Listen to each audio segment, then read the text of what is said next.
All right, good evening, everyone. I want to welcome everybody to this regular called meeting of the Temple City Council. It's currently about 10 minutes after 5. Please rise as Pastor Robert Beeman leads us in the invocation, with the pledge being led by our own City Secretary, Jana Llewellyn. Shall we pray? Father, we thank you, God, for who you are. God, we thank you, God, for all our leadership that is gathered here today. We thank you for our mayor. We thank you for the city council, God. We thank you for everyone that has been diligently seeking your face, not only, God, but giving hard decisions that they have to make. We ask you, God, that they would keep their mind up on you. You said, whose mind is kept on you, you'll keep in perfect peace. We thank you, God, for them, God. We appreciate them, Lord. We thank you that you have given us them to do great and mighty things here in the city of Temple. Even thank you for the residents that are gathered here in Temple, God, in Belton and the surrounding area. So, God, we ask you, God, for your peace and mercy and grace will be upon us at all times, and we'll stay focused on you more than we focus on our problems. In Jesus' name we pray. Amen. Please join me in the pledge.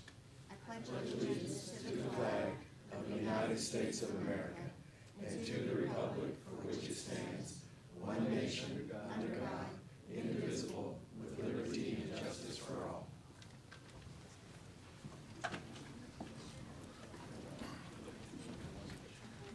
Robert, I always enjoy your prayers. They're so uplifting and encouraging for the council. Thank you very much. All right. First item is public comment. Citizens who desire to address the council in any matter may do so. We just ask that you step to the podium and state your name for the record. We have a few folks that have signed up. So we will start with Mr. Alan Lytle.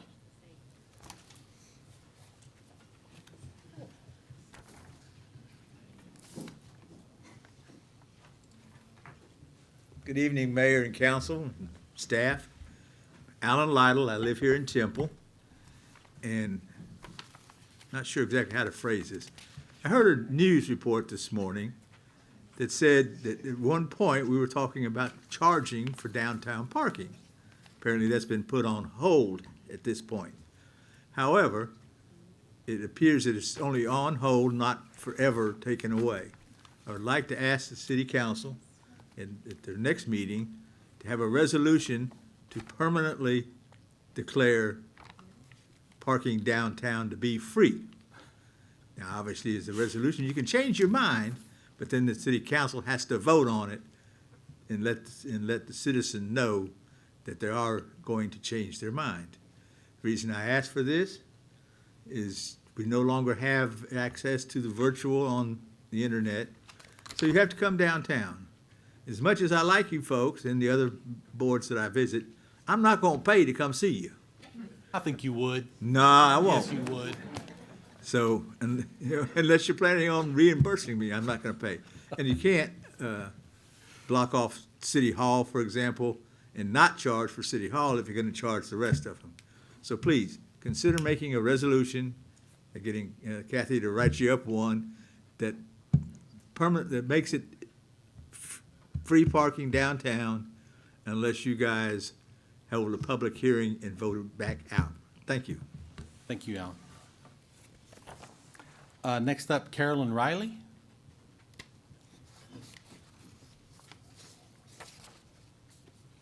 Good evening, Councilman. I just want to talk to you about this journey that I've been on with the City of Temple for almost 9 years. In 2017, I applied for a home improvement grant. It was approved. I was told my house was number 9 on the list. Now I'm going to skip to 21 because 17, all those other years was nothing. In 21, and every time somebody left, they always contacted me, the new person. So I'm not like dropped off, but they're calling me. So in 21, after they checked my house out, wanted to get an estimate for leveling and all this good stuff, it was determined that my house was not safe. I was told that I need to move out as soon as possible. I did. I've been out of my home now for 4.5 years. I'm still waiting. Every time I ask about something, I'm told one thing. Next time I ask, it's something different. I don't know who else I can talk to. And I thought, well, you know what, I'll just come here. Because I would call down to that over where, I don't even know what it's called, Transform, Temple, or whatever it is. Right. I'd call, they would answer the phone, and I guess I've called so much that I don't get an answer. So now I just show up. Because I'm like, I need to know what's going on. and why I'm out of my house. I had to find somewhere to stay. The house is still there. It was leaning when they told me it was leaning. Some of the beams were leaning, so it was unsafe. So I'm out, and I just need to know what's going on because now, I mean, I'm staying with a friend, but I've got stuff in a suitcase and plastic tubs around the wall, and I want to go back home. So can somebody tell me or direct me to talk to someone who's going to do some good? Because I've talked to people. I'm going to get back with you. That's nothing. That's all I got. Okay. Thank you. You bet. Thank you. And we'll be sure that, I'm going to say the same thing. Someone will get back to you. But now as the mayor, I know of that, so somebody will get back in touch with you tomorrow or one day next week. Pardon? I'm going to hold you to it. All right, do it. Don't give me your phone. You can find me. You can find me on the website. I'm right there. What the, we got a feisty group tonight. Next up, Sarah Royer.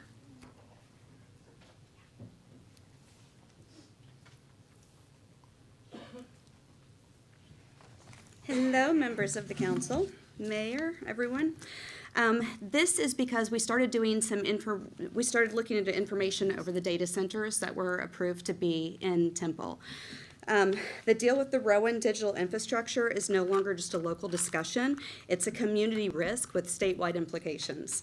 Our recent Texas GOP resolution on large-scale data centers warns that rapid expansion is straining our electric grid and increasing pressure on limited water supplies. And these concerns are now formally recognized on state record. We're not here to stop growth. We're here to demand risk-proportionate responsibility. If a project places demands on our grid and our water and our families, then as good neighbors, they should be very happy to take whatever they're throwing on us and reinvesting those funds back in Temple. My mouth is so dry, I must be nervous. If a Project Temple is expected to consume 300 megawatts of continuous electricity. This isn't even meta. Enough to power roughly 150,000 homes every day. For context, Temple has fewer than 35,000 homes. And this single facility will draw more power than all the homes in Bell County combined. And what do we receive? A 10-year, 50% tax abatement for just 40 permanent jobs. Roughly one job for every $25 million invested here. And these are highly specialized roles and most likely will not be filled from our community. We've also seen precedent that Rowan's Moriah facility had made many promises, but now it's vacated in less than 2 years, and it just sits as a warehouse. If demand shifts, they can leave, but we cannot. We're stuck here with our services being messed up. We can't just let them have overload our grid capacity or water supply. The state resolution by the GOP calls for enforceable safeguards, transparency, independent impact assessments, and local resource sustainability. So we're asking for 3 clear conditions and a binding community benefit agreement before they're allowed to start building this spring. Mandatory shutdown during grid stress events. This facility should shut down completely before a single Temple household or business loses its power. Temple homes and businesses need to be restored 100% before one data server is turned back on. And just as we should have something on hand, at least 10% of the project's value, like a $70 million investment trust for our local schools, nonprofits, and workforce development that can be used as a trust, and we can use the interest off of that. But if they messed up our waters, if they mess up our grid, we would have that money there as a deposit to make sure it's paid for. Thank you so much. As stewards of Temple, our growth should strengthen our community, not strain it. Just help us do better, please. Thank you, Ms. Royer. I enjoyed the I guess the grand opening of the radio station. Yes, A couple of weeks ago. thank you for Yeah. giving out the award. Yep, nice event. Congratulations. Next, Joe Royer. And no paid parking downtown. One thing I forgot to say, and so I didn't hold you to it, is also please limit your comments to 3 minutes or so. We've got a timer right up there for you. I'm Joe Royer. I live in District 2. My background is in information technology, real estate, and solar power. And I'm here to specifically talk about the Meta data center. I mean, yes, data centers in general are a strain, but Meta in particular has made a lot of empty promises and false claims, ranging from deceptive to flat-out lies. I've been dissecting some of their power claims today. I'm still working on the water. I don't really have a good presentation on their water yet, but I can come back. Their power claims, they've worked a deal with NG to buy all of the power that the new solar farm generates, which is approximately 200 megawatts. And their data center, they claim, is going to consume about 152 megawatts, which sounds like a great deal, until you consider the fact that they're consuming 152 megawatts 24 hours a day, and the solar plant only produces 200 megawatts about 5 hours a day. So the rest of that power is coming from our grid. And they like to brag that they're 100% renewable and that all of the power they use comes from renewable sources. Well, we've seen that little thing on our bill where go green or contribute to renewable energy sources, where you can add 2 or 3 cents an hour to your bill, and that money supposedly goes to pay for new renewable energy projects. And so that's probably what they're doing. They're probably paying an extra penny and saying, oh, this is going toward renewable sources. But the truth is, it's coming off of our grid, a grid that's already under strain. And this is, like Sarah mentioned, this is a lot of power that these things are pulling, especially when you put it in context of 150 megawatts. That's over 100,000 homes. And this is the second data center in town. Like, this is a lot of strain they're putting on our grid. And yes, they claim that they're helping with renewable energy projects, but at the end of the day, it's still putting a strain on our grid, on our delivery mechanisms, on our infrastructure. So in doing all this research, I was looking for, I tried to play devil's advocate against myself, and I was looking for, okay, where has Meta really come through and shined? Like, where have they told the truth? And the only instance I could find of Meta actually telling the complete truth was today in their court case, when they admitted to using predatory technology against children. So this is not somebody we want to do business with. Thank you. Thank you. Eric Jones. While Eric is coming up, I would recommend everybody, because I'm the guy that does this, pull down the ERCOT app at some point, and that will give you a up-to-the-minute picture of electricity usage across Texas, and whether it's coming from solar or gas or coal, whatever the source is coming from, and it will tell you the amount that's available versus the amount that's actually being used at that moment. I just think that's good information to have. So the ERCOT app is super easy. Mr. Jones. Hello. Good evening, Councilman. My name is Eric Jones. I'm the general manager of the Grandeur on 2nd Street in downtown Temple. I have been a downtown employee for 12 years. I'm here for the proposed paid parking that has been somewhat implemented but retracted. I went to a council meeting yesterday where they told us blatantly this will be enforced in the future. I have created an online petition with over 2,000 signatures, and I will not take my foot off the gas on this until I hear from you guys that y'all will not implement paid parking in downtown. That's really all I got. Thank y'all so much. Yeah, thank you.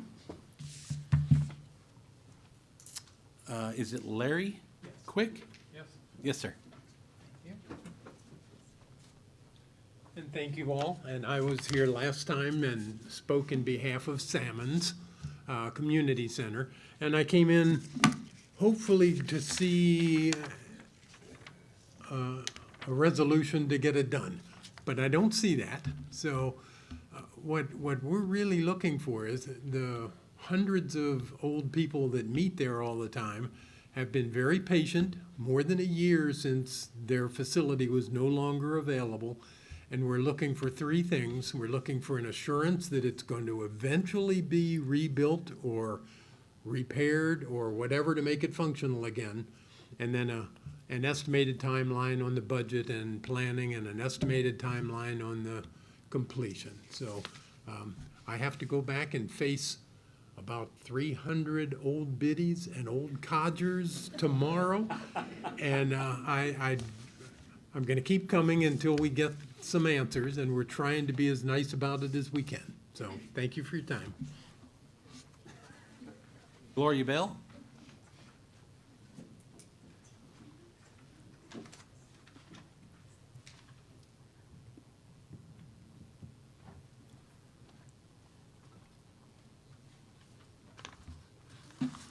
Hello, my name is Gloria Bell. I'm officially one of the old biddies. And I am also here about Salmon's Community Center. At last council meeting, we were told that there would be some news forthcoming, a decision on what was going to be done about Salmon's at the next meeting, which is this one. And I also checked the agenda before I signed up to speak, and there was nothing, so I'm just here to nag. Don't forget about us, please. Thank you.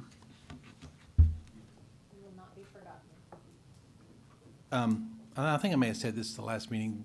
Salmon's is, oh, did you say it? Oh, man. Salmon's is a complicated issue. It's the building after the tornadoes in really bad shape, to the point that that the city's really having to take a long, protracted look at whether it makes sense to demolish and rebuild, whether it makes sense to try to rebuild what's left. It is going to be a while, and it's not something that we're going to have the answer to in the next 3 months, or maybe even 6 months. We're going to have to find a way to put that in the budget and make it work, because it is simply unsafe to occupy. One thing that we've noticed, and all council members have said this, is I don't know that I, as the mayor, appreciated the importance of Salmon's Community Center to the folks that use it. I think it was obviously a very well-used facility, just in the total number of visits per day, but also that it's a place of community building and development for the old codgers and geezers, right? I mean, it's important to the fabric of that community. We as council members know that, staff knows that, and please know it is top of mind, but it's not going to be solved tomorrow. It's a complicated process, so bear with us. Ian, be kind, I saw you laughing. Okay. Please don't quote codgers and geezers. Rucker.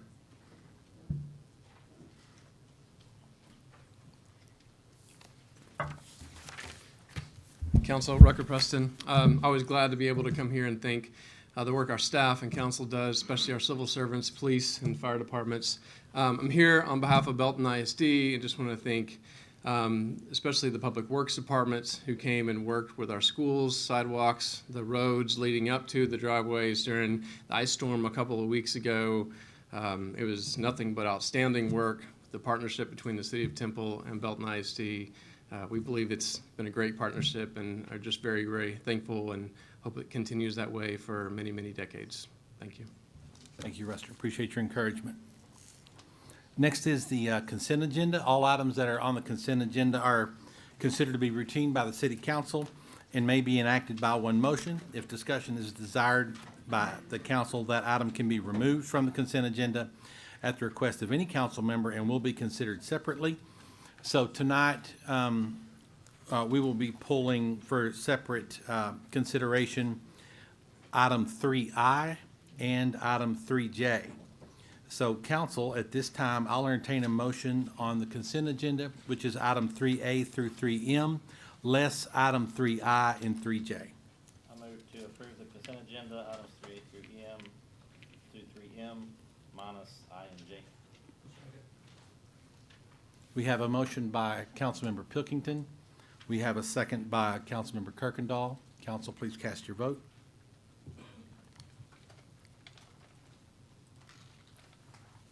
The consent agenda minus items I and J passes 5 votes to 0.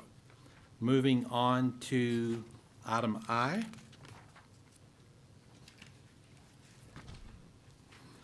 Item I is to consider adopting a resolution appointing Mary Beth Harrell and Amy McHugh as substitute judges for the City of Temple Municipal Court of Record.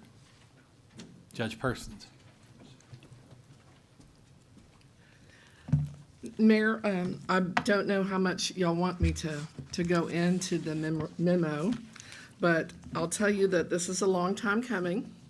And I know we're at the point of, pulling the trigger and getting going. But I want to say that this was an extensive search that the interviewing committee and selection committee came from each department in our city. And these two candidates were unanimous, okay?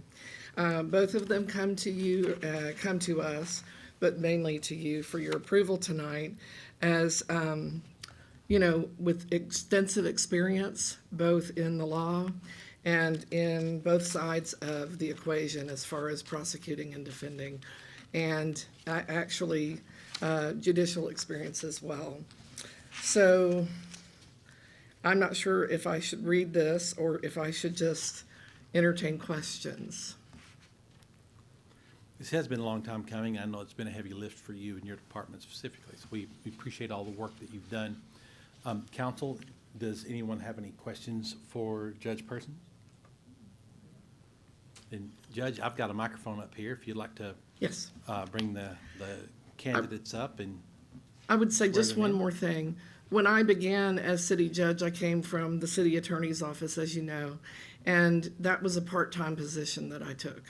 And then it grew, right? And the laws have changed such, and this is just really for the benefit of the community to know, because it's a lot of detail, but the law has changed such that I honestly cannot take much of a vacation because I need to be here. And that's really what sort of pushed this over the final threshold, so.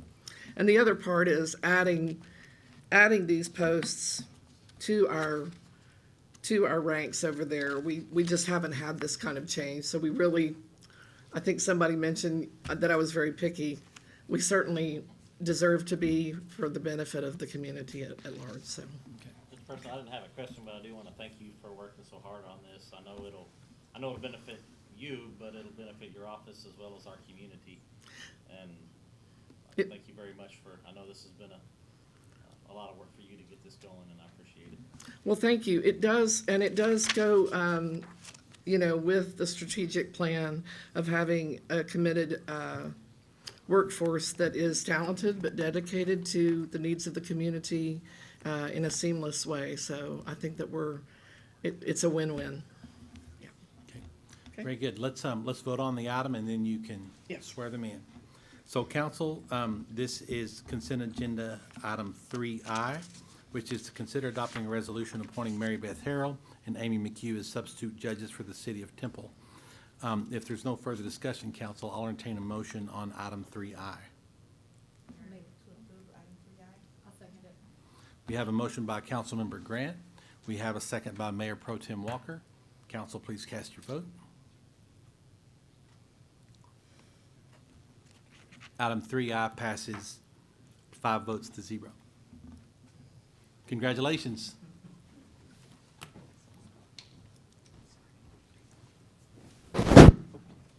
Sorry.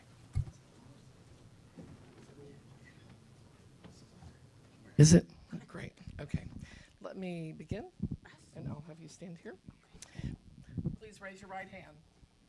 I, Amy McHugh, I, Amy McHugh, do solemnly swear do solemnly swear that I will truthfully execute the duties that I will truthfully execute the duties of the office of substitute city attorney, municipal judge, of the office of substitute municipal judge, and will, to the best of my ability, and will, to the best of my ability, preserve, protect, and defend preserve, protect, and defend the constitutions and laws the Constitution and laws of the state of Texas and of the United States. of the state of Texas and the United States. Congratulations.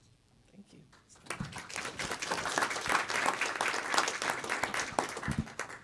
I, Mary Beth Harrell, I, Mary Beth Harrell, do solemnly swear do solemnly swear that I will faithfully execute the duties that I will faithfully execute the duties of the office of substitute city municipal court judge. What is wrong?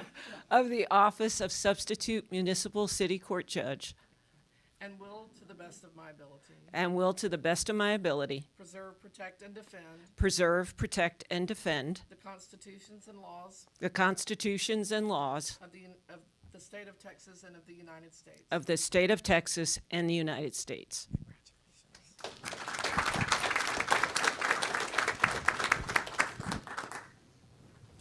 Thank you, ladies. Welcome to the team.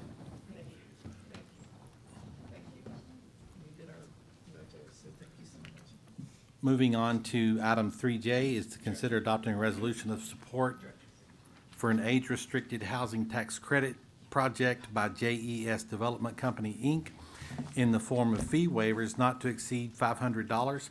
During discussion during workshop, it's my understanding that JES has asked to delay this vote, so we will table this item to a date uncertain. We're going to wait on them to come back and when and if they're ready to make a vote. So council, I'll entertain a motion on the indefinite tabling of item 3J. I'll make a motion to table item 3J.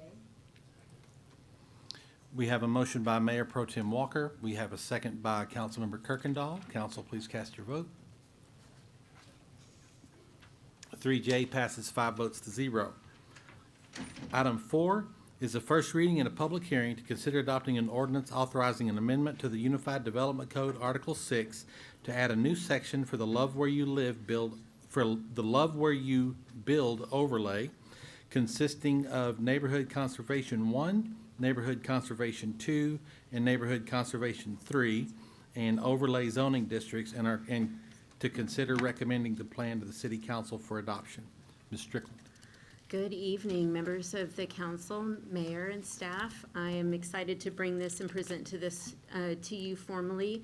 This is a program that's been a few years in the making. So this is for the Love Where You Build Neighborhood Conservation Overlay and City Approved Plan set tonight before you for first reading, and it'll come to City Council for second reading on March 5th. So we'll go over just a few agenda items for our introduction, a little bit of history, a breakdown of base zoning versus what an overlay is, what our neighborhood conservation overlays are and their applicability, our process, our standards, and then the city approved plan set to wrap it up at the end. So as you know, city staff did send out over 10,000 legal notices, and it did cause a little bit of concern in the community. So we have done our due diligence and just held some public engagement meetings, and just kind of wanted to start off with a disclaimer of what this program does do and what it does not do for members of the public in the audience today. So this is only applicable if a resident or a development or applicant is building new or redeveloping their property. If they're not making any changes to the property, this program is not applicable.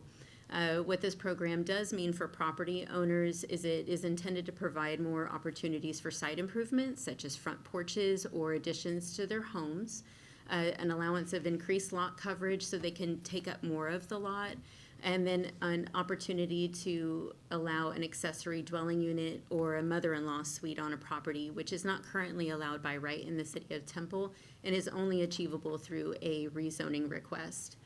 And then overall, it does allow for some more options for infill development on existing lots. This program does not take away anybody's property rights. They're able to use the property as they do today and continue to use it in the future with no changes. It does not take away any homes, it does not create any HOAs, and it does not charge any new fines or fees. So just wanted to kind of start off with that.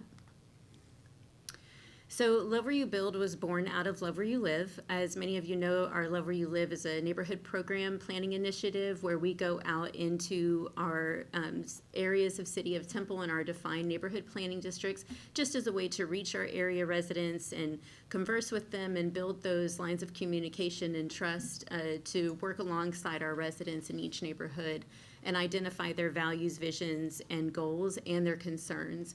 And that helps us cultivate some long-range planning needs for these neighborhoods. And that can stem with capital improvement projects or even private development. So Love Where You Build is applicable in 14 of our 24 neighborhood planning districts. And it's centrally located around the heart of the city of Temple. So just to kind of recap on that, when we are doing our neighborhood planning initiatives and we're going out and we're talking to these area residents, what we really noticed was there's a missing middle housing. There's a need for housing in the city of Temple that maybe doesn't fit all walks of life. So we are trying to cultivate a program that fits, that addresses that missing middle housing need.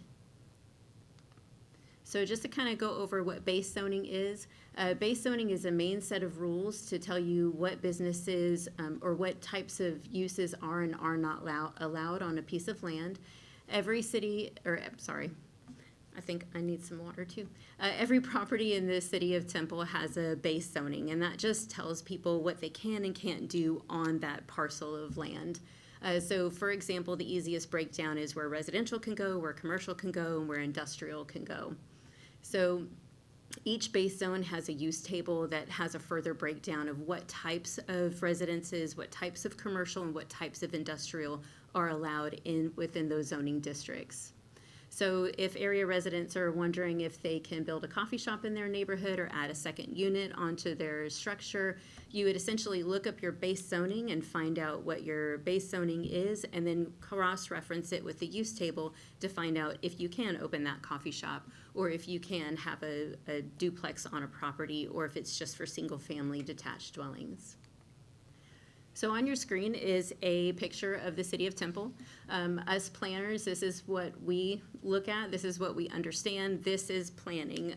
This is zoning for the city of Temple. It's all color-coded and has different chunks of what goes where. So just a simple breakdown is green is your agricultural, red is more of your commercial, purple is your industrial, and your yellows and browns is your more of your residential. So that just kind of showcases what can go where in the city of Temple.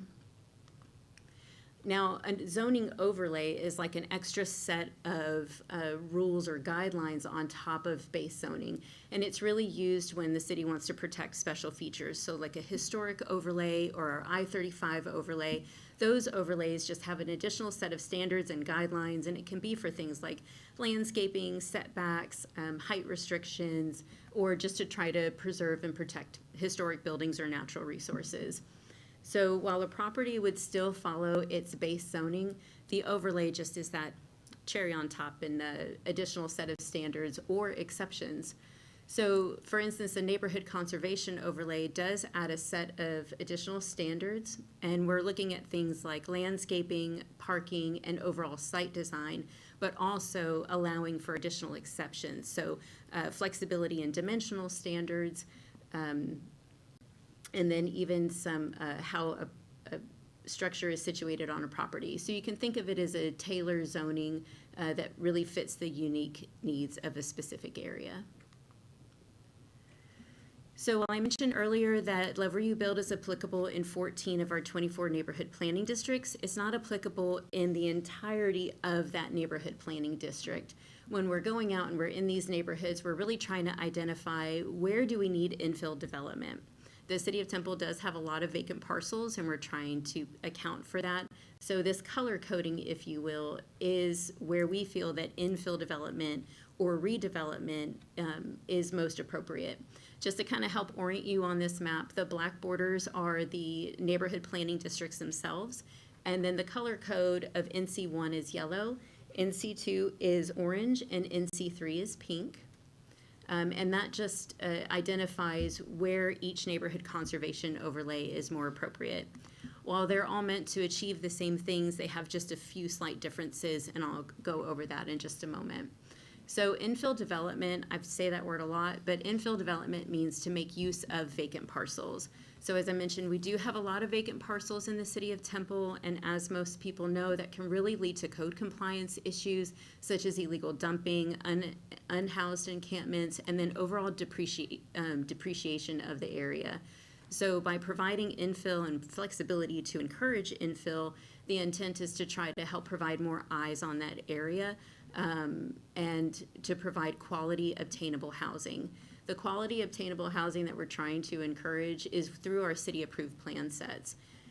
So a lot of maybe some of the housing design that you may find is kind of your standard 3-bedroom, 2-bathroom, 2-car garage, and it really fits the needs of a lot of people, and it is a perfect home, but it doesn't fit every stage of life. Everybody's in a slightly different stage of life and might need a different type of housing. So these city-approved plan sets have been designed intentionally to accommodate all stages of life.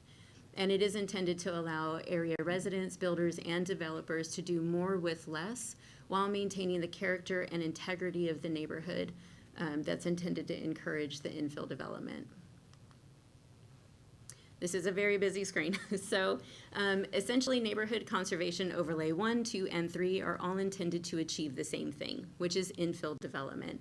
Relaxed setbacks and relaxed dimensional standards, but there are a few highlights. Really just to highlight those highlights.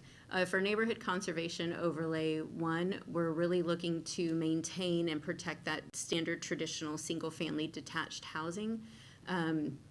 That's its primary focus, with the allowance of accessory dwelling units by right and a little bit of a larger lot coverage of 55%. For Neighborhood Conservation Overlay 2, it is intended for the infill development of single-family homes, as well as maybe some duplexes, cottage court developments, townhomes, so a little bit higher density. So NC1 is our lowest density. NC2 allows for a little bit higher density with an increased lot coverage up to 65%, as well as accessory dwelling units and structures like carports. And NC3 is our highest density, which is intended for kind of your neighborhood scale apartments and live-work units. Now, when I say neighborhood scale apartments, that 400 unit, 100 unit should not come to the forefront of your mind. This is for infill development. This is for human scale, small, walkability, pedestrian accessible development that should fit within the fabric of our neighborhoods, that is intended to be along the corridors. So if you think Avenue M, Avenue H, those are large corridors that collect a lot of people. And when we're talking about neighborhood scale apartments, it's more of your 8 to 10 unit.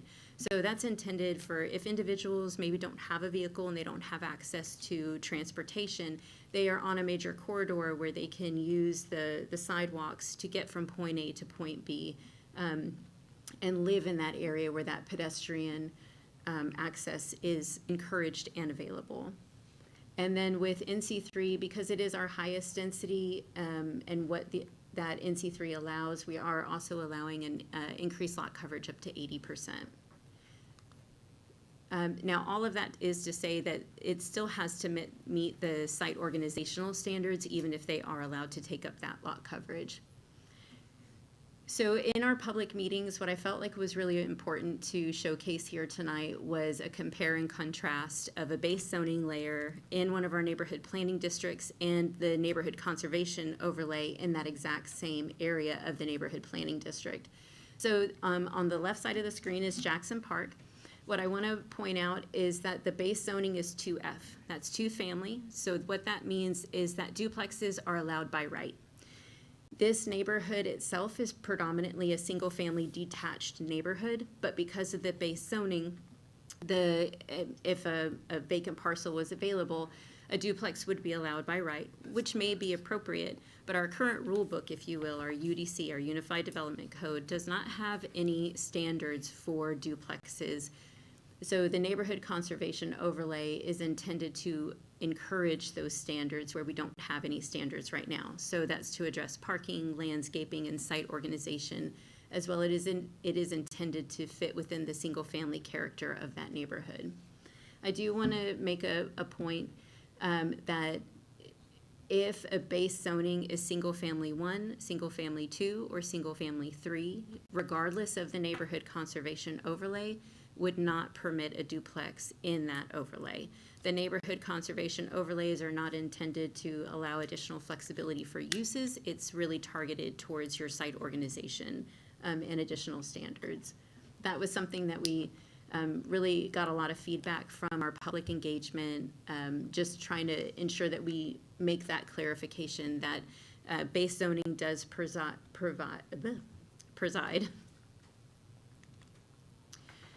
So this is about a 122-page document, if anybody's interested in a little bit of light reading. But the document itself is intended for not just builders and developers. I'm a planner. I read code all day, every day, so I understand this. But this program and document is intended for your everyday citizen to come in and look at it and understand what we're talking about.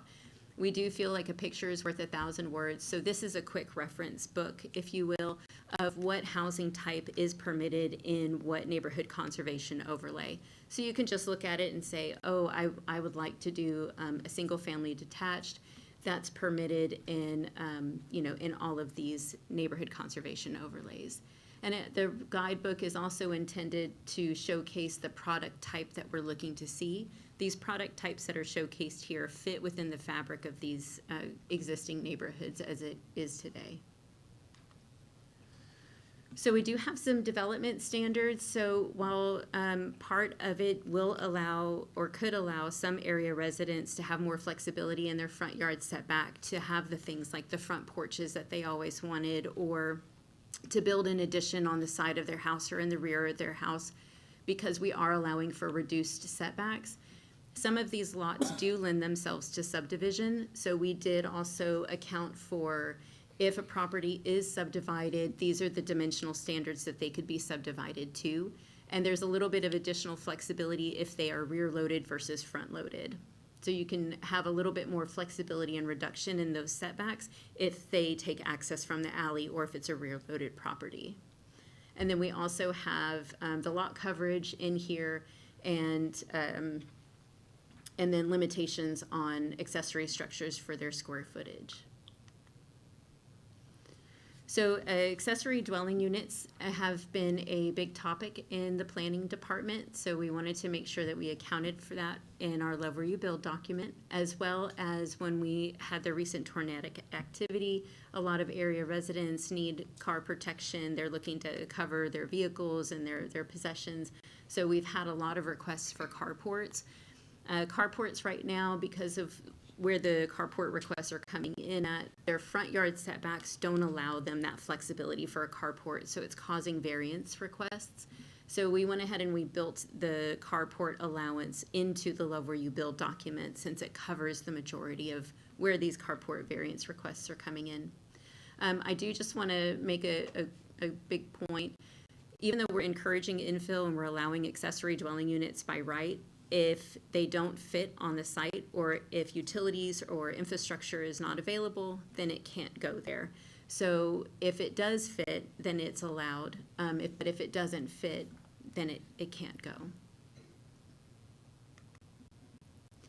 We do have a model blocking of how single family and two family can fit harmoniously all along each other, or side by side with each other.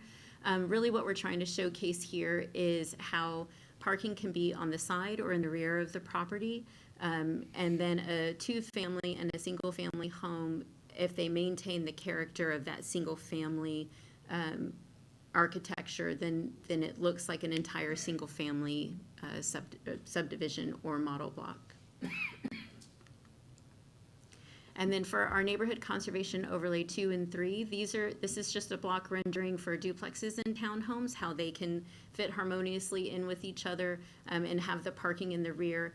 And really, the main point of both this rendering and this rendering is to encourage that front yard engagement, that front street engagement. When you have more people in the front of their homes, on those big front porches, or just engaging with each other, you have more eyes on the street, you have more eyes on what's going on, and more people know that more people are out in the front of their homes and engaging with each other, which hopefully can always decrease any unwanted activity. And then it just gets people back out to know their neighbors instead of everybody being in their backyard, which is something that we learned with our neighborhood planning initiatives, is just to try to get people back out in their front yards and know your neighbor and know your community, and really just to re-engage in your area. So infill development, this is an actual rendering of a vacant lot in the city of Temple. This is one of our city approved plan sets, and this is just to showcase how it can essentially be a plug and play and fit seamlessly within the character of the neighborhood. Really what I wanted to point out is that you still can have that sidewalk, that front sidewalk connecting to your regular sidewalk, take advantage of any alley access should you want it, but there's plenty of room for a side drive if it's needed as well, if the property does not lend itself to alley access or rear access. A lot of our area residents, pulling a permit can be a little daunting for them, especially if they've never pulled a permit before. So we're trying to make that process quicker and easier to encourage the infill development. So we did create a quick and easy 5-step process. We'll do the majority of the homework, if you will, on the front end. Individuals would come in and speak with a planner, but by the time they're ready to pull building permit, that process is intended to be quick and seamless. So when I talk about standards, landscaping standards right now are not required for residential development in the Unified Development Code. Our area builders and developers all put that in because it's great to do. But when it comes to infill development, these are mature areas. People have invested a lot of time, effort, and energy into their landscaping. There's mature trees, there's mature landscaping. So when an infill lot comes in, it should be no different. So we did require 9 formal plantings for the properties, and that includes trees and shrubs, a sodded yard. It should look like it fits within the character of the neighborhood. So that rendering on the screen is just showcasing how that infill development can go in. Neighborhood Conservation Overlay 2 and 3 have some, well, they all have height looming standards, but because there's additional heights that are allowed in NC 2 and 3, we wanted to be cognizant of that. So we do have a requirement in there that if you go up, you have to go over. So we built that in, and that's whether it's residential or non-residential. Non-residential can go next to residential, but also if you have a 2-story accessory dwelling unit, it also has to have a larger side yard setback so that that single story structure next door has its privacy that it needs. And then we have some renderings here. You know, when we talk about side drives, rear access, where a carport can go, a horseshoe drive or a U-shaped drive, we like to show an actual rendering of what that can look like. So we do have plenty of examples throughout this document of how to get a little creative, if you will, with your parking and how your structure is oriented on that parcel. So probably the most exciting part is the city-approved plan sets. We do have 24 housing designs that we have gone through to try to ensure that on these vacant lots, a lot of the vacant lots in the city of Temple are smaller. They're not really conforming to today's standards. You wouldn't necessarily be able to subdivide to them today. So that doesn't leave it to a lot of product availability. So these housing plans are smaller. For instance, this is our Esperanza. It's a single-story, 1,200 square foot, 2-bedroom with a 3-bedroom option, 2-bath, detached single-family home. But if you notice the width and the depth, it's only 30 feet wide and it's only 50 feet deep. So if you have a smaller lot, this can fit seamlessly on that lot. And that's what these products are intended to do. And then we did create a few of our accessory dwelling units. So we have the single individual ones, or I'm sorry, the single story ones, and then we have the carriage house where the parking goes underneath, and then the living quarters are up top. So when you're dealing with smaller sites, you may not have parking readily available, so that parking can be in that garage underneath that living structure, so that individual can not only get the accessory dwelling unit, but they can also account for parking. We did develop some townhomes and some duplexes. We do have your standard horizontal side-by-side duplex, but just to get a little creative with doing a little bit more with less, if you can't go out, you can go up. So we went vertical with a stacked duplex design, and then we have a live-work unit. This is the Sugarberry, where there can be retail space on the bottom and then living quarters above with a separate access for the living unit. We did hold and host several meetings and engagement efforts. We really did try to meet as many area residents as we possibly could. We held a public engagement meeting on the 18th of November in the evening, and then one on the 1st of December in the midday, just in case people couldn't make the evening one. Maybe they could make the midday one.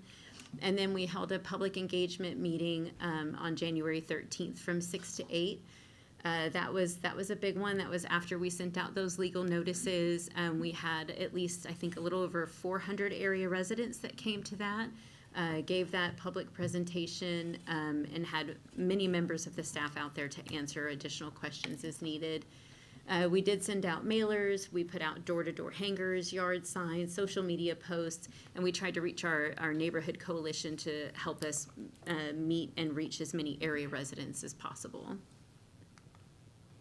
So again, just to kind of quickly recap, this program, again, it's not taking away anybody's property rights. They're still able to use their property as they do today. So if they have a commercial entity and they are in a neighborhood conservation overlay 1, they can maintain as they are. They don't have to, none of this is retroactive. They're able to maintain and expand as they do today. It doesn't take away any homes or create any HOAs, and there are no new fines or fees that are associated with this program. What it does do is allow some more flexibility for our current residents and then builders and developers that would like to make use of those vacant lots. For public notification, we did send out 10,132 notices within a 200-foot notification boundary. To date, we have received 379 notices in response. 43 were in agreement and 336 were in disagreement. That disagreement is a total of 3.24%.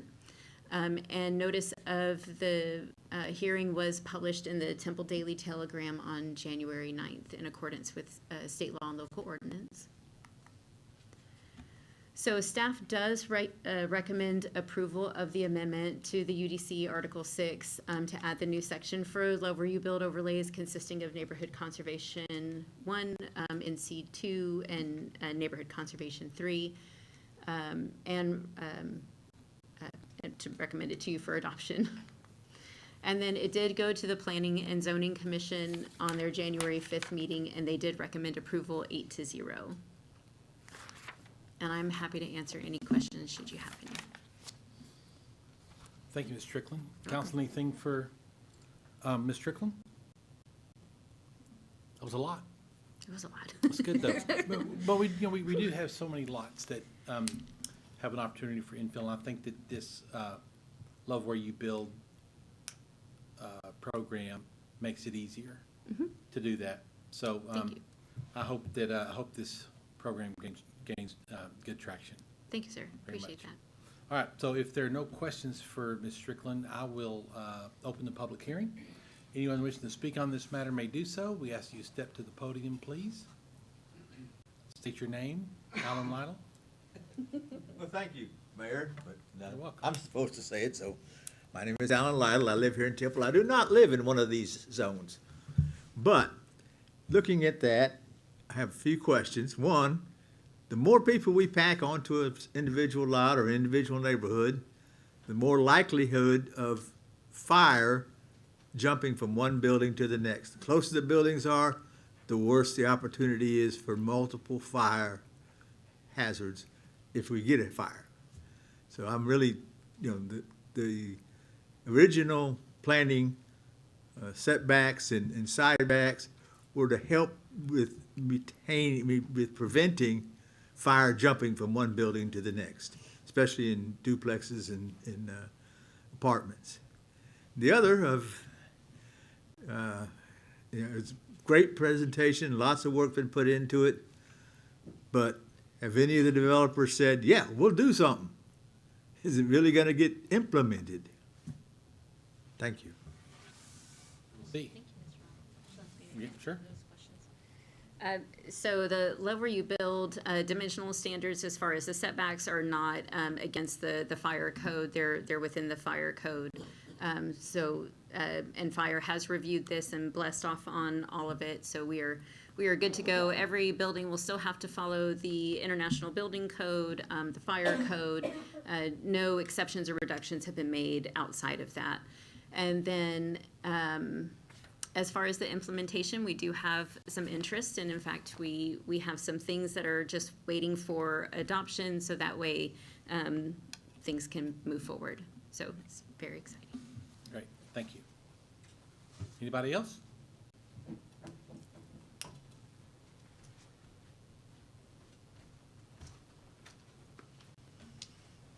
I'm Kathy Woods, and I live here in Temple, and I'm within the area that they're discussing. My first comment is that the mailings that they sent out to the 10,000 people did not say that you live adjacent to it, you live within it. It said that your property is within 200 feet, which made it sound like I'm not in it, I'm near it. I went downtown and they said, oh no, you're in it, you're within it. So the verbiage that was used in the mailing, how many of those 10,000 people don't realize that they're not adjacent to it, they're in it? So that needs to be corrected where people understand that it does affect them. And I also wanted to point out that 336 people who came to hear about that were against it. Only 43 were for it. So there's not a lot of positive feedback from the people who it's going to affect that they want it. And there's another, where we live on 21st Street, the property is zoned, the base zoning for our property is single family 1 on that street and single family 3. Across the street from us, they're proposing to put in the NC3, which is the highest level where they can put apartment buildings there. She told us 2 times in the meeting, the last meeting, that the apartment building zoning was going to be on major thoroughfares. Our street, South 21st, is not a major thoroughfare at all. It's 2 blocks from a major thoroughfare either way. And one of the properties that's zoned for the NC3, the only egress they have from the property is onto West Avenue B, which is only about 300 foot long. That section of it from 21st and B, it's less than 300 foot. So there's not enough room to have a lot of people going in. It doesn't even, it's not even on 21st, it's on Avenue B, and it's a dead-end street. It dead ends into the drainage at the railroad. So we have a problem with the idea of putting apartment complexes on that property that's all single-family dwellings on that street. You know, if they put 10 units over there, we're talking 25, 30 cars coming, you know, that could be coming out of that property. If they have, 10 people, 10, even if it, if each people that have 2 cars for each apartment, you could have a lot of cars, and it's not a major thoroughfare. So it could create a lot of hazards as far as, and also the property does back up to the railroad, to the drainage ditch, and that would be not a very safe place to have a lot of children,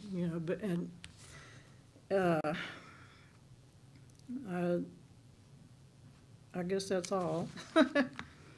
Thank you for your time. Yeah, thank you, ma'am. You know, I think there was some really nervous. Oh, That's all right. There was some unfortunate language, I think, that was required by law that really scared a lot of people, and that's disappointing that we had to send that out. And I think a lot of the 330 or something people felt like we were taking something from them instead of adding something to or adding opportunities for them. And I think Ms. Strickland's done a really good job trying to explain all that, but there's a little bit of miscommunication, I'm afraid. I think once people realized what was really going to happen, they would have changed their mind about voting against it. Yes, thank you, Councilwoman Walker. And we did have, during the Planning and Zoning Commission meeting, it was a wonderful attendance. We had a lot of area citizens, such as yourself, that came and spoke. We did have, once the meeting went through, a lot of individuals felt like their questions were satisfied. We have fielded in the planning department hundreds, if not probably thousands of phone calls, as well as members of the council, yourself, a lot of other departments, with questions, concerns, comments, just trying to kind of understand what does this really mean. because of that requirement that was on there. Once we were able to speak with those area residents or get an email back to them clarifying what was actually happening, they were okay. So we did field a lot of phone calls with a lot of positive responses. Some individuals even retracted their disagreement and sent back an agreement. So there was a lot of positive feedback after a while about the program. And then I did just want to make one brief statement, if that's okay, Mayor.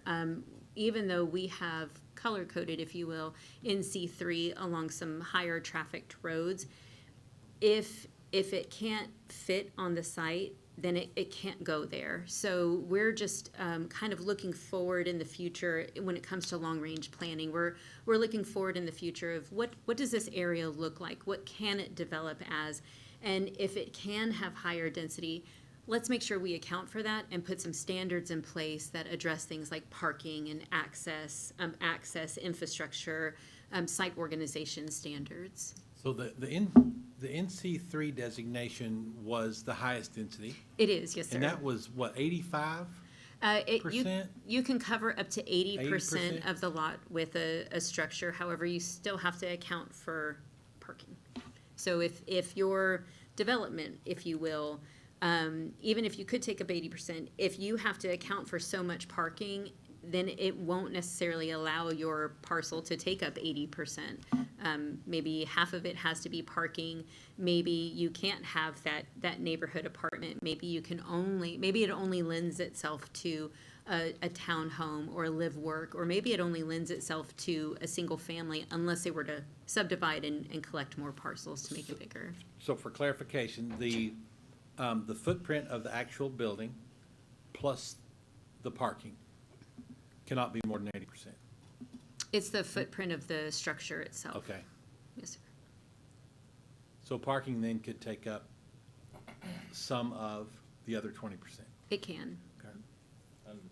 While still having the required setbacks. Yes. Within that designation. Yes, sir. And I'm correct, my way of understanding it, if you can't build a multifamily there now, you can't do it with this. This actually puts generally more restrictions on those that are currently multifamily with some of the setbacks with the height controls and some of that stuff, correct? Yes, sir, that is correct. So base zoning presides. So that's the key takeaway is if your base zoning allows a higher density structure, then that's fine. But the neighborhood conservation overlay is just putting those additional standards in place for any structures that go in. The lot I was talking about is single family 3, and you're talking about putting NC3 on it and allowing apartment complexes. So because its base zoning is single family 3, an apartment complex wouldn't be allowed on that parcel because it's base zoning. Ms. Wood, if you want to continue to comment, no, you're fine. Come to the microphone, because we record this, and it's, so if you instead of bantering back and forth, if you don't mind coming to the microphone. And also, I believe Mr. Wood has some comments, but he could probably. Would you like me to Yeah, take this one? yeah, or Sure. this one's fine. Kelly, you want to? Yes, sir. Okay. Thank you, sir. Mr. Wood, if you would, just go ahead and state your name. My name is William B. Woods. I live at 214 South 21st Street, Temple. I have lived in that neighborhood, and my family has, for well over 75 years. There is a number of problems I can see with that apartments. One, we have a church there.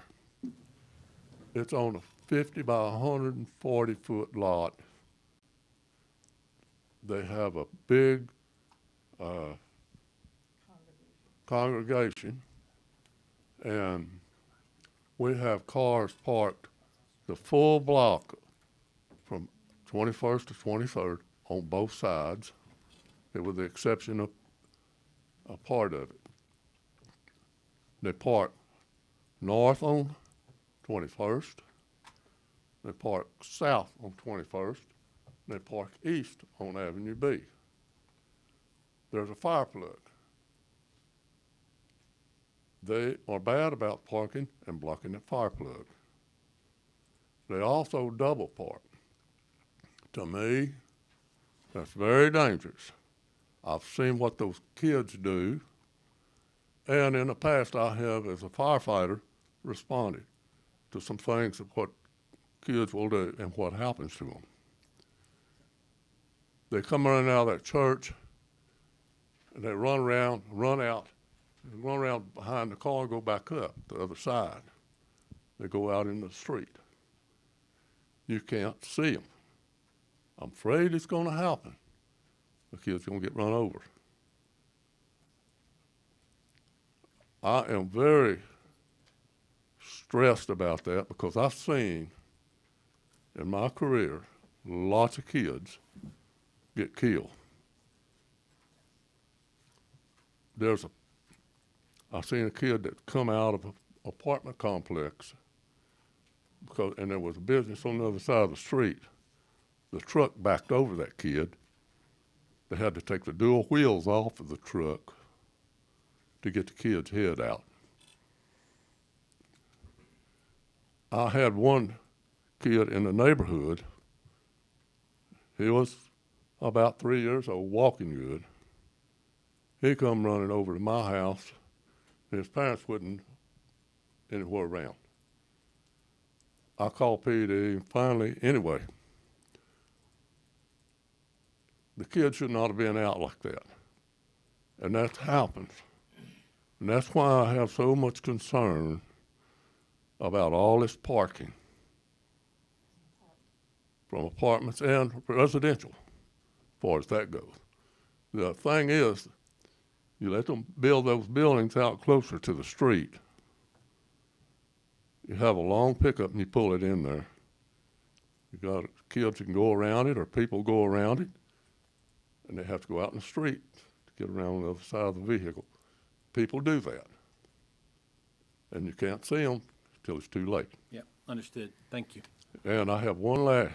All righty. There is a drainage ditch. We have problems with it, getting it clean, keeping it clean. It's too expensive for the city to do their part that they used to do. That's what I've been told. It's right behind the park It's right behind those properties. where they could build a park. And They're gonna cover 80% of that ground, and that water's gonna go all into that drainage ditch. so I've had the federal government's been out there 2 times to clean out the pipes. And I just talked to him yesterday.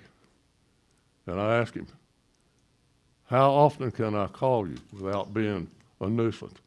Any time that drainage pipe gets stopped up, call me. It's going to get stopped up again because when they mowed it, they dropped a bunch of tall vegetation, and it washes right down in there. That's 1 inch rain that we had just recently.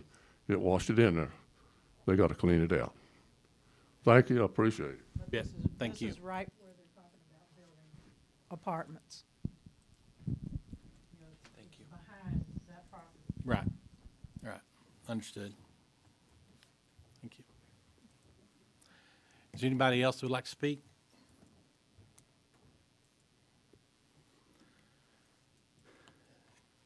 Can you speak very briefly to the Woods concerns regarding what would be required when and if something's built? Did I hear you say, I'm not going to put, I don't know what I heard you say.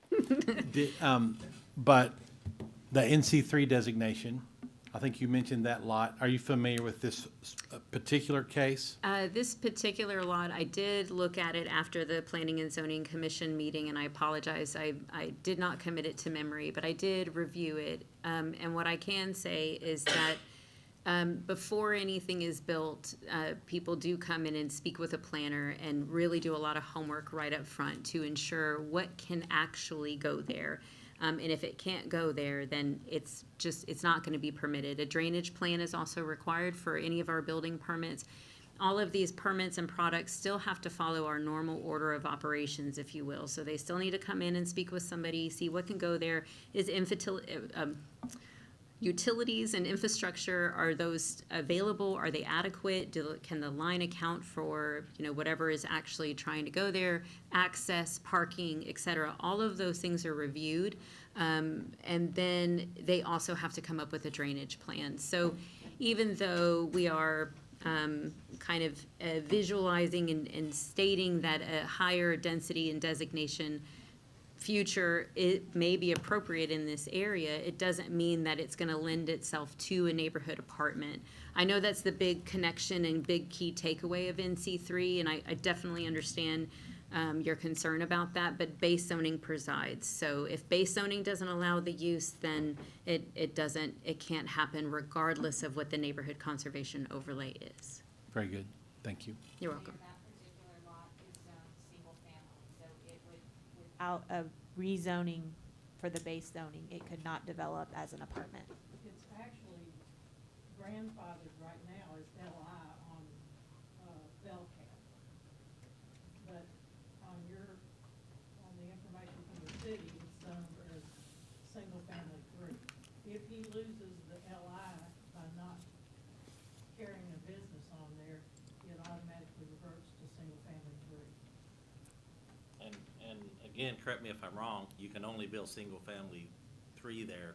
That is This correct. just had some different stuff on, you cannot build an apartment on the SF3 unless we rezone it. Correct, That's that is correct. So- Yes, sir. Thank you. So even though it's overlaid for it, you couldn't do it. Right, unless it came forward with a request for a change. Yeah, again, say, the way I understand all of this, You're welcome. it's actually adding restrictions to what's currently there to help some of the things that the people are Absolutely. concerned about. Thank you. It is a give and take, if you will, so we are allowing flexibility and asking for standards in return. Did y'all, look at that areas where you can have, like for us, we try to leave out of our area, you go to 25th Street. If you keep going down 21st, it goes down into Avenue D, and it's a curve there, and it's a blind code, it's very dangerous. If we go up Avenue C, which at one time they were forced to take the sign down, now they got it back up, you cannot see safely. Get on 25th. Okay, understood. Very good. Thank y'all. Anybody else? All right, then at this time, I will close the public hearing. In council, I will entertain a vote on item, sorry, I lost track here. On item 4. I'll make a motion to approve item 4. Second. We have a motion by Mayor Pro Tem Walker. We have a second by Councilmember Kirkendall. Council, please cast your vote. Mayor, it looks like Crown Head is down, so I'll do Councilmember Kirkendall. Mayor Pro Tem Walker. Councilmember Phillips. Aye. Councilmember Grant. Mayor Davis. Aye. Thank you for polling the council. Item 5. Thank you. Is to consider adopting an ordinance authorizing the release of 4.904 plus or minus acres, 4.904 plus or minus acre right-of-way described as being attractive land situated in the William Gilmore Survey, abstract number 339, the M.A. Young Survey, abstract number 937, and the Henry Millard Survey, abstract number 552, Bell County, Texas, and being a part or portion of a certain right-of-way known as Old Howard Road. Mr. Nuttall. Thank you, Mayor. And this is probably one of our biggest right-of-way abandonments that we've ever got. And most of it's for property we just annexed. So Transportation Code, Chapter 311, provides us the city authority over streets and alleys. 311.007 specifically allows a rural municipality such as Temple to vacate, abandon, or close a street or alley, but we are required to hold a public hearing, which is why we're here today. So this map before you is the 4.904 acres of Old Howard Road that is being requested for abandonment. This right-of-way would end up being realigned as part of the Northwest Industrial Park project, and the abandonment will allow the platting of that Northwest Industrial Park to go forward while the realignment is under construction. Now, Old Howard Road is still in use, so as part of this request, we are looking to retain a 3.77 acre temporary access and utility easement. The term for that temporary easement will be until the new alignment is constructed and accepted by the city. That'll allow all the paving and all the utility realignment before that takes effect. So it'll allow continued use of Old Howard Road in its current condition for through traffic and utilities until that new construction and alignment is complete. Before I get to the recommendation, I did want to mention that typically I say we're going to get fair market value for this. There is one exception, and that is when you trade right-of-way, abandoned right-of-way for new road right-of-way, and that's what's going to go on in this particular instance. So we will be trading the TEDC for the land for the new alignment while we give up this land. So the staff's recommendation today is to approve abandonment of 4.904 plus or minus acres of Old Howard Road, subject to that 3.77 acre temporary access and utility easement for the term to end upon completion and acceptance of that new alignment of Old Howard Road. And I'm here if you have any questions. Thank you. Council, anything for Kyle? Item 5 is subject to a public hearing. Anyone wishing to speak may do so. We ask you step to the podium and state your name, please. All right. There being none, I will close the public hearing and council entertain a motion on item 5. Item 5. Second. Have a motion by Councilmember Grant. We have a second by Councilmember Pilkington.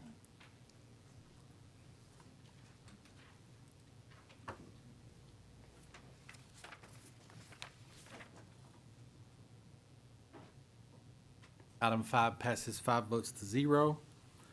Next item is to consider adopting a resolution approving the final plat of the Mandir Community Replat Number 1 with the developer requested exception to the Unified Development Code Section 8.3.1, park fees, and Chapter 12 Code of Ordinances, Fire Prevention Protection Section 12-11A1, related to the maximum number of dwelling units allowed on a cul-de-sac, being a 4.49 acre plus or minus acre 42 lot 1 block residential subdivision, being a replat of the final plat of the Mandir community situated in the city of Temple, Bell County, Texas, addressed as 4231 Hartrick Bluff Road,